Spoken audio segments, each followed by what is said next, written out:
Good morning. How's it going? It's going great. I get to talk with you. How I get better to could talk it with you. be? Congratulations on Reacher. What a wonderfully written series this is, and Thank you.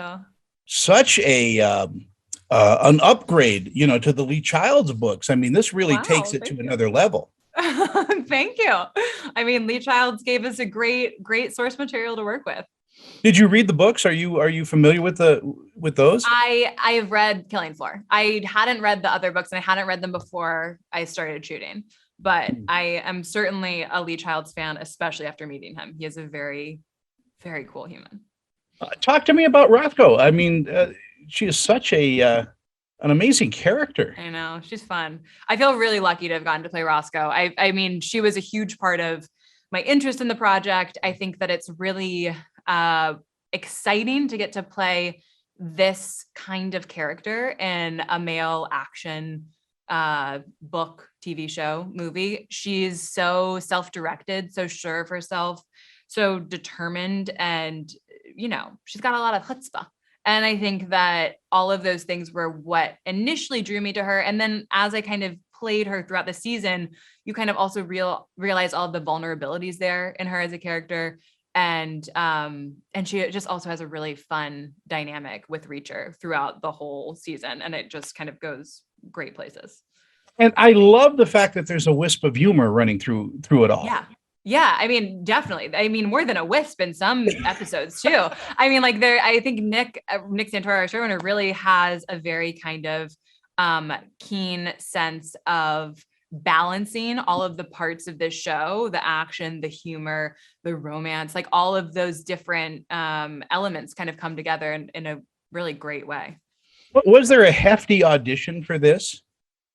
A hefty? Is that what you said? Yeah. Was it a lot of auditioning for this role? Um, I first, I mean, it could have been more, to be honest. I feel like You could still be auditioning. I know, who knows? That is kind of how it always feels.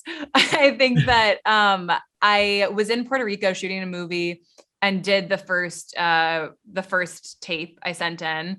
And obviously everything's been virtual basically in the pandemic. And it was about like a month later, I think, probably, that I got the call that they were interested and they wanted me to have a conversation with the showrunner, have a call back. And then I had a chemistry read with Alan. All of these things were over Zoom, which is, the world that we live in. I'm talking to you over Zoom right now too.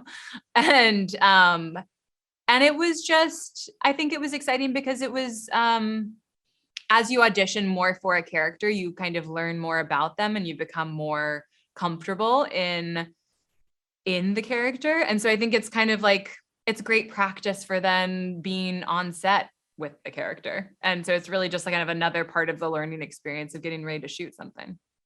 I wonder how a chemistry read works because it used to be they would stand you next to somebody and It's see hard your on height. Zoom. And, It's yeah. hard on Zoom. But I think that what was apparent from the chemistry read with Alan was that we really were already poking fun at each other, like starting in that chemistry read. And I think that we made each other feel comfortable in like the very weird Zoom chemistry read of it all. And I think that was something that everyone, I'm sure, could kind of There's tell. this lovely back and forth that you guys have. I mean, I go all the way back to like the 30s and say, you're Nick and Nora Charles kind of. Yeah. I love it. I know. I mean, there certainly is sort of like almost an odd couple vibe to the two of them. They are kind of um, they're so fierce in their own ways, and to kind of have them bumping up against each other, I think is really fun to play. And I hope it's really fun to watch as an audience. Now you're from the theater. I mean, you enjoy the live performance, that instant gratification you get from a live audience. Do you miss that right now? Oh, definitely. Definitely. It's so strange. I just saw my first play on Broadway, I guess right before Omicron happened, Mm. since the whole pandemic started. And I really miss that. I think that I think that actually a really fun part of shooting Reacher though was that sometimes when you're shooting something, the crew is kind of checked out, but you know that you're shooting something special if the crew's actually paying attention and watching and is like there with you and giving you feedback after you're done. And when we were shooting Reacher, the crew was always checked in. They were always actually watching, listening. They'd talk to you about the take when you got off of set. And like that to me is just a sign that someone is seeing the thing that you're making and responding to it in a way that's positive and is paying attention because they're interested. And so I think that was actually a really special part of shooting Reacher. Rita, I mean, it's wonderful when a crew is invested like that, Yeah. when the grips and the gaffers even come up to you and go, wow, what a great. I know. It's so exciting. But again, with the theater, you're playing to the back of the house. With television and movies, you're playing to the camera. And Yeah. Is it difficult to get into either of those modes as an actress? I mean, it's just, I honestly feel like they're very different skills, like, because obviously our job, there's a lot of different components of what we do as an actor. I think that the preparation in terms of character preparation is very similar for me between theater and film and TV. But I think the actual skill of being on stage and the skill of being in front of a camera is very different. And they're both very technical in very different ways. And I think that, I kind of got very lucky in the sense that I started working in film and TV right after I graduated from college, and all of my mistakes are on film somewhere because I was never trained to be on camera. And I just kind of had to figure it out with the help of amazing directors and fellow actors, and in a job that was paying me to do something that I was learning how to do. And I think that that's the best education because it's, you just have to go and fly and like see if you can stay up. I would imagine whether or not television or not, every set you're on is an education of some kind. Oh, definitely.